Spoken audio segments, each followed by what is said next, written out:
ఇది కదా ఆఫర్ అంటే ఇప్పుడు ఎంత కొంటే అంత ఫ్రీ. విఆర్ఆ fine silver jewellery Jubilee Hills check post Hyderabad. గురుగారు ముందుగా వచ్చినటువంటి డౌట్ 13 14 ఎప్పుడు అసలు హోలీ పౌర్ణమి 14వ తారీఖు రోజున మనమందరం కూడా పౌర్ణమి జరుపుకోవాలి. 14. అయితే ఉమ్. హోలీ పండుగ సందర్భంగా జరుపుకోవాల్సినటువంటి కామదహనం కానీ ఉమ్. హోళికా దహనం కానీ ఈ రెండు లేదా పౌర్ణమి రాత్రి వ్రతం చేసేవాళ్ళు మాత్రం ఖచ్చితంగా 13వ తారీఖు రోజున మాత్రమే చేసుకోవాలి. ముందు రోజు అయితే ముందు రోజే. పౌర్ణమి మాత్రం 14 ఇది ఒకటి అవునమ్మా. క్లారిటీ. ఓకే గురుగారు. హోలీ దహనం కానీ కామదహనం కానీ అలాగే వ్రతం చేసుకునే వాళ్ళు ముందు రోజు అన్నారు కాబట్టి వారు ఎటువంటి నియమాలు ఏ సమయంలో ఇది పాటిస్తే మంచిదో తెలియచేయండి. ముఖ్యంగా ఈ హోళికా అనేటువంటి దహనం అనేటువంటిది మనకు భాగవతోత్తముడైనటువంటి ప్రహ్లాదుడి జీవిత చరిత్ర. అంటే ఈ హిరణ్యకశిపుడికి సోదరి హోళిక, ఈమెకు ఒక గొప్ప వరం ఏంటంటే అగ్నిలో దహనం కాదు ఆమె శరీరం. అయితే ప్రహ్లాదుడి యొక్క విష్ణు భక్తిని చూసి కోపగించుకున్నటువంటి హిరణ్యకశిపుడు ఆ యొక్క ప్రహ్లాదుని సంహరించమని అనేక విధాలుగా ప్రయత్నాలు చేశాడు. తన సైనికులతో కానీ అందరితో ఈ విధంగా పైనుంచి కింద పడేయడము, పాములతో చంపించడము, క్రూరముగాల మధ్యన ఇలా అన్ని రకాలుగా. కానీ మిగిలిపోయింది మాత్రం ఒకటి అగ్ని. అయితే ఎవరు కూడా సాహసించకపోయేసరికి తన అన్న యొక్క బాధను చూసినటువంటి హోళిక, నాకు వరం ఉందన్నయ్య, నేను వెళతాను, అగ్నిలో కూర్చుంటాను అని చెప్పి నేను మళ్ళీ తిరిగి జీవించి వస్తానని చెప్పగా ప్రహ్లాదుడు మేనల్లుడైనట్టు ప్రహ్లాదుడిని ఒళ్ళో పెట్టుకుని అగ్నిలో దూకుతుంది. కానీ విష్ణుమాయ అంతకు మించి దేవతాశక్తి సంపన్నము కలిగినటువంటి ప్రహ్లాదుడు ఆ యొక్క అగ్నిలోంచి పూలల్లో నడుచుకుంటూ వచ్చినట్టుగా వచ్చాడు. కానీ హోళికా దహనం అయిపోయింది పూర్తిగా. ఆ రోజు నుంచి పురస్కరించుకొని ఆ రోజున ఈ పాల్గొన మాసం పౌర్ణమి రోజున కాబట్టి హోళికా దహనం అనేటువంటిది జరిగింది. అయితే ఈ సంవత్సరం మార్చి 13వ తారీఖు రోజున ఉదయం 10:36 పౌర్ణమి తిథి ప్రవేశం చేసి 14వ తారీఖు రోజున మధ్యాహ్నం 12:26 వరకు ఉంది కాబట్టి, మరియు పూర్వ ఫల్గుని నక్షత్రం వెళ్ళిపోయి ఉత్తర ఫల్గుని నక్షత్రం కూడా ఉన్నటువంటి రోజు సంపూర్ణమైనటువంటి రోజు. అయితే ఇక్కడ వచ్చినటువంటి చిక్కు ఏంటంటేనమ్మా, భద్రాకరణం రాత్రి 11:36 వరకు ఉంది. కాబట్టి ఇది శుభం కోరి చేసేటువంటి హోళికా దహనం కాబట్టి భద్రాకరణం ఉన్నంత వరకు కూడా ఎవ్వరూ చేయకూడదు. 11:30 నుంచి 12:30 మధ్య కాలంలో చేస్తే హోళికా దహనం. అయితే ఈ హోళికా దహనం అనేటువంటిది చేసే విధానం కూడా చాలా ప్రత్యేకంగా మనకు శాస్త్రంలో చెప్పబడి ఉంది. ఈ భోగి పండుగ సందర్భంలో మన ఇంట్లో ఉన్నటువంటి మూలనున్నటువంటి పాత వస్తువులు తీసుకొచ్చి మంటలో వేస్తాం. కానీ హోళికా దహనం రోజు మాత్రం అటువంటి పనులు చేయకూడదు.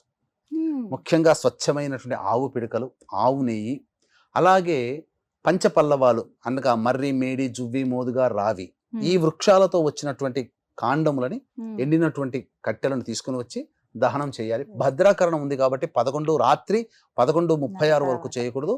11:36 నుంచి 12:26 మధ్య కాలంలో ఈ హోళికా దహనం చేసి ఆ తదనంతరం తెల్లవారి ఆ యొక్క స్నానం ఆచరించడానికంటే ముందు ఆ ఇంటి చుట్టుపక్కలంతా కూడాను ఈ యొక్క భస్మం ఉంటుంది కదా, బూడిద, ఆ బూడిదని చల్లుకునేవాళ్ళు. అంటే ఇంటికి పట్టినటువంటి నెగిటివ్ ఎనర్జీ, నరదృష్టి, నరఘోష అన్ని తొలగిపోయేటివి.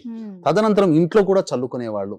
ఇంకా విశేషంగా ఆ యొక్క భస్మాన్ని తీసుకొని పిల్లలకి ఒంటికి రాసేవాళ్ళు, స్నానం చేసేవాళ్ళు. లేదా ఉన్నటువంటి నీటిలో వేసుకొని, బూడిద నీటిలో వేసుకొని ఆ నీటితో స్నానం ఆచరించేవాళ్ళు. తద్వారా అంటే ఒక రాక్షసి సంహారం, దుర్మార్గమైనటువంటి చిత్త ప్రవృత్తి కలిగినటువంటి రాక్షసి సంహారం జరిగినటువంటి కారణం చేత ఆ విధంగా భావన చేసుకుంటూ స్నానం ఆచరించడం వల్ల మన శరీరంలో మనకు తెలియకుండా ఉన్నటువంటి రాక్షస భావాలు కానీ, లేదా రాక్షస చిత్ర వృత్తి అంటే ఏంటి, నెగిటివ్ ఎనర్జీ పోతుంది అనేటువంటి ఒక నమ్మకం. ఆ విధంగా చేసేవాళ్ళు. గురుగారు, సంతానం ఉన్నటువంటి తల్లిదండ్రులు కొన్ని పరిహారాలు పాటించాలని అంటున్నారు కదా, అవి ఏంటో తెలియచేయండి. ముఖ్యంగా మన పురాతన కాలం నుంచి కూడా ఇది మూఢనమ్మకము అనే దానికంటే విశ్వాసం అని చెప్పడం మేలమ్మ. ఒక నమ్మకం, మూఢనమ్మకం కాదు. ఇప్పటికీ కూడా పల్లెటూర్లు, పల్లె ప్రాంతాలలో పిల్లలకి ఏదైనా అనారోగ్యం చేసినా ఆ గ్రామ దేవతకు కానీ కులదేవతకు కానీ చద్ది పెట్టుకుంటారంటారు కదా. ఈ భద్రాకరణం 13వ తారీఖు 11:36 రాత్రికి వెళ్ళిపోతుంది కదా. ఆ హోళికా దహనం చేసే సమయంలోనే చద్దికి ఏర్పాటు చేసుకోవాలి తల్లిదండ్రులు. ఆ పిల్లల అభివృద్ధి కోసం ఏర్పాటు చేసుకుని ఉదయాన్నే స్నానం ఆచరించిన తర్వాత చక్కగా పిల్లల్ని కూడా తీసుకొని వెళ్ళి గ్రామ దేవతకు కానీ లేదా ఇంటి చుట్టుపక్కల ఉన్నటువంటి ఎల్లమ్మ, పోచమ్మ, మారెమ్మ ఇలాంటి దేవాలయాలు కానీ, లేకపోతే దుర్గా లేదా పార్వతి, శివాలయంలో పార్వతి అమ్మవారు ఆ దేవాలయానికైనా వెళ్ళి అమ్మవారికి అభిషేకము, అర్చన జరిపించి తీసుకువెళ్ళినటువంటి ఈ చద్దిని అమ్మవారికి నైవేద్యంగా పెట్టి తదనంతరం ఆ యొక్క చద్దిని పిల్లలకందరికీ పంచిపెడితే పిల్లలందరూ కూడా సంపూర్ణ ఆరోగ్యవంతులవుతారు. అంటే అపమృత్యు దోషము నుంచి మృత్యు ఒడిలోకి వెళ్ళి క్షేమంగా ప్రహ్లాదుడు ఏ విధంగానైతే తిరిగి వచ్చినటువంటి సందర్భం హోళికా పౌర్ణమి సందర్భంగా ఏ విధంగా జరిగిందో ఆ రోజు నుంచి కూడా మగ ఆడ అనేటువంటి తేడా లేకుండా పిల్లలున్న ప్రతి తల్లిదండ్రులు ఈ నియమాన్ని పాటించడం ద్వారా సంపూర్ణముగా గ్రామదేవత కూడా సంతోషం చెంది ఆ ఊర్లో నివసిస్తున్నటువంటి పిల్ల పాపల్ని రక్షిస్తుంది. అందులో సందేహమే లేదు. ఈ విధంగా చెయ్యాలి. అందరూ చేసుకోదగ్గదే. అవును, అమ్మవారి ఆలయాలు కూడా ఇంటి దగ్గరలోనే ఉంటాయి కాబట్టి అందరూ చేసుకోదగ్గదే. అందరూ ఆచరిస్తే చాలా మంచిది. ఇది 14వ తారీఖు చేయాలండి. ఇది 14వ తారీఖు రోజున చేయాలి. పౌర్ణమి రోజున చేయాలి. 13వ తారీఖు రాత్రి 11:36 తర్వాత చద్దికి సంబంధించినటువంటి విధి విధానాలు చేసుకొని, అంటే ఏంటి, ఆ పాలు, బియ్యము, ఉడికి మన అన్నం తయారు చేస్తారు కదా, అందులో పాలు పోసి చద్దిని తయారు చేయడం రాత్రిపూట. ఆ విధంగా తెల్లారిసరికి అది పెరుగుగా తోడుకుంటుంది, మజ్జిగన్నంలాగా తోడుకుంటుంది. దాన్ని తీసుకుని వెళ్ళి అమ్మవారికి. కాబట్టి ఆ రోజున ఏంటంటే పౌర్ణమి 13వ తారీఖు ఉదయం కూడా ప్రారంభమవుతుంది కాబట్టి ఆ రోజున దంపతులు ఇద్దరు కూడా బ్రహ్మచర్య వ్రతాన్ని ఆచరించాలి. ఇది నియమం. చేసి అమ్మవారికి చద్దిని ఏర్పాటు చేయాలి, నైవేద్యం పెట్టాలి. అలాగే సంతానం విషయంలో వివాహం కానీ, ఆర్థిక ఇబ్బందులు ఉంటాయి, ఆరోగ్యపరంగా కూడా కొన్ని సమస్యలు ఉంటాయి కదండి. పౌర్ణమి చాలా విశేషమైన రోజు కదా. ఇలాంటి వాళ్ళు ఎవరైతే ఈ సమస్యలు ఎదుర్కొంటున్నారో వారు ఏమైనా పరిహారాలు పాటిస్తే వాటి నుంచి బయటపడతారా? తప్పకుండానమ్మా. ఎందుకంటే పౌర్ణమి అంటే గుర్తుకొచ్చేది మనకు అమ్మవారి షోడశ కళలతో విరాజిల్లుతుంది లలిత అమ్మవారు. కాబట్టి చాలా మంది ఇప్పటికీ కూడా పౌర్ణమి వ్రతాన్ని ఆచరిస్తారు. అందులో భాగంగా మనం గనక చూసుకున్నట్లయితే ఈసారి గ్రహణం కూడా మనకు వస్తుంది. విశేషించి చంద్రగ్రహణం ఏర్పడుతుంది.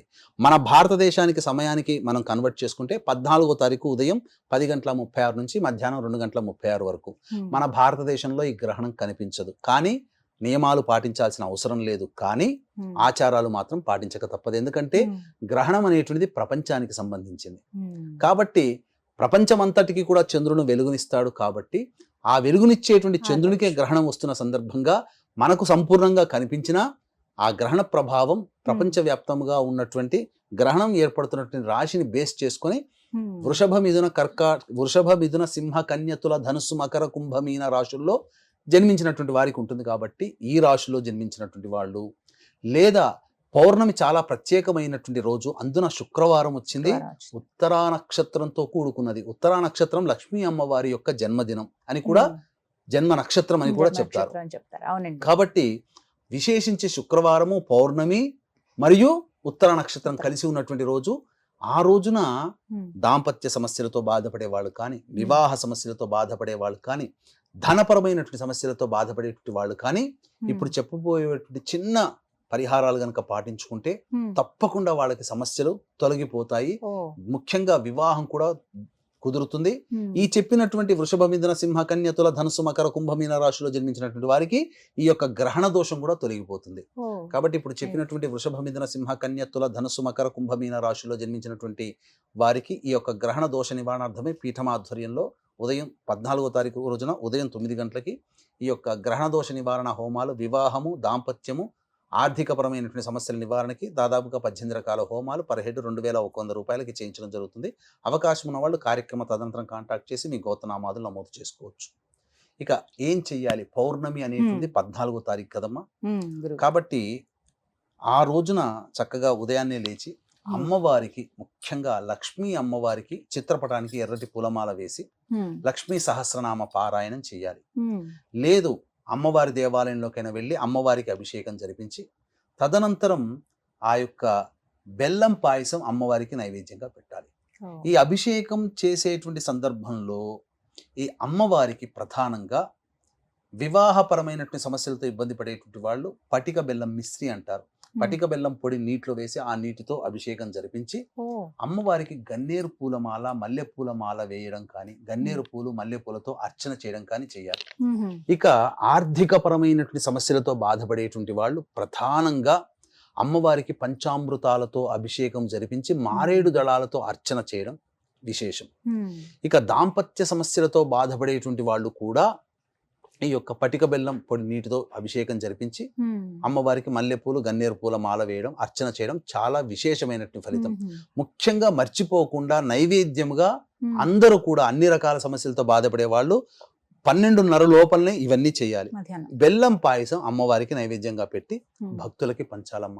ఎందుకంటే అమ్మవారికి బెల్లం పాయసం చాలా నివేదన. కాబట్టి ఇప్పుడు ఈ గ్రహణ ప్రభావం వలన భారతదేశమే కాదు ప్రపంచవ్యాప్తముగా వృషభము, మిథునము, సింహము, కన్య, తుల, ధనుస్సు, మకర, కుంభ, మీన రాశుల్లో జన్మించినటువంటి వారికి ఈ చెప్పినటువంటి కొన్ని రకాల సమస్యలు ఈ తదనంతరం ఏర్పడతాయి. ఎందుకనంటే గ్రహణ ప్రభావము చేత మనకు సూర్యగ్రహణం కూడా ఏర్పడుతుంది మీనరాశిలో. ఈ సూర్యగ్రహణంలో ఏర్పడేటువంటి కొన్ని రాశుల వారికి ఇబ్బందికర పరిస్థితులు, ఇప్పుడు ఏర్పడే చంద్రగ్రహణానికి కొన్ని రాశులు వెరసి బేరీజు వేసుకుంటే మిగతా కామన్ గా కొన్ని రాశులు ఉంటాయి ఇందులో. కాబట్టి వీటందరి రాశుల్లో జన్మించినటువంటి వారికి సమస్యలు గ్రహణాల తదనంతరం విశ్వావసునామ సంవత్సరం అయిన తర్వాత కొన్ని ఇబ్బందికర పరిస్థితులు ఆషాఢ మాసం వరకు ఎదుర్కోక తప్పదు. ఇప్పుడు ఇందులో మనకు భక్తిని మనం ప్రదర్శించాలి, దేవతా అనుగ్రహాన్ని పొందే తపన మనలో ఉండాలి. ఇవి రెండే మనకు ఖర్చు అయ్యేటివి, డబ్బు ఖర్చు అయ్యేది కాదు కదా. మనం ఎట్లాగో ఆ రోజున శుక్రవారం అమ్మవారికి సహజంగా చేస్తున్నటువంటి విధానంగానే పూజ చేసి నైవేద్యం పెట్టి, అమ్మా నీ అనుగ్రహం నాకు కలిగితే చాలమ్మా, నా పిల్లలకి వివాహం కావాలి, దాంపత్య సమస్యలతో తీరిపోవాలి, ఆర్థికపరమైన సమస్యలు తీరాలని మొక్కుకుంటే అమ్మవారు కరుణించదా? ముఖ్యంగా లలితా సహస్రనామం, లలితా త్రిశది వీలైనన్ని సార్లు పారాయణం గనక చేస్తే చాలా మంచి శుభ ఫలితాలు కలుగుతాయని చెప్పవచ్చు.